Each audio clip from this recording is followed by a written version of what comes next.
अस्सलामु अलैकुम वरहमतुल्लाहि वबरकातुहू। इसको अपने बेटे के लिए लड़की देखते हुए तकरीबन 7वां घर था। आज इसके साथ इसकी अपनी बेटी भी थी। चाय पीते हुए बुढ़िया ने अपनी बेटी से पूछा कि बेटी तुझे ये लड़की कैसी लगी। बेटी ने जवाब दिया, अम्मा मुझे तो बहुत पसंद है। फिर बुढ़िया बोली, बेटा पसंद तो मुझे भी बहुत है, मगर क्या अम्मा। इस पर बुढ़िया ने तिरछी निगाह से पास बैठी माँ बेटी को देखा जिनके यहाँ वो रिश्ता देखने आई थी और तंजिया लहजे में बोली, लड़की तो मुझे बहुत पसंद है, मगर इनके हालात और गरीबी देखकर लगता है कि ये तो हमारी बारात को खाना भी नहीं दे सकेंगे और हम अपने मेहमानों के सामने शर्मिंदा हो जाएंगे।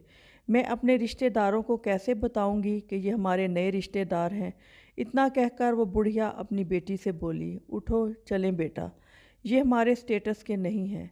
बुढ़िया ने महज एक बात की थी, मगर इस माँ बेटी को तो बातों से ही खंजर मारकर छलनी कर दिया था और वो दोनों दिल ही दिल में अपनी बेबसी और गरीबी पर रो रही थी।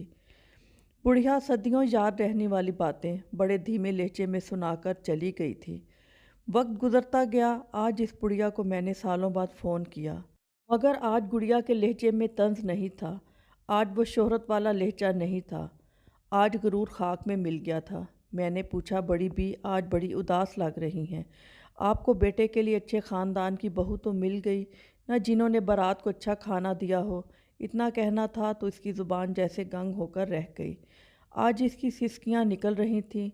सिसकियां लेते हुए बोलने लगी, अमीर फैमिली की बहू भी मिल गई थी, बारात को अच्छा खाना भी दिया था, रिश्तेदारों में मेरी इज़्ज़त भी बहुत ज़्यादा हुई थी, मगर आज मेरा बेटा मेरे पास नहीं, मेरा पोता भी मेरे पास नहीं। बहू कहती हैं कि तुम्हारे गांव में मेरे बच्चों का दम घुटता है, इनकी परवरिश और तालीम में खलल आएगा। और अब मेरे रिश्तेदार आते हैं तो मुझे शर्म आती है इनको इस घर में लाते हुए।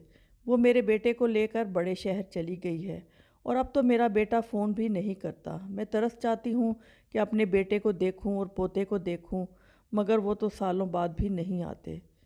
जिसका कोई नहीं होता इसका अल्लाह होता है और वो बेहतरीन इंतकाम लेने वाला है और गरीबों की सुनता ज़रूर है। और इसके बाद मेरी कॉल बंद हो गई। आज की कहानी आपको कैसी लगी?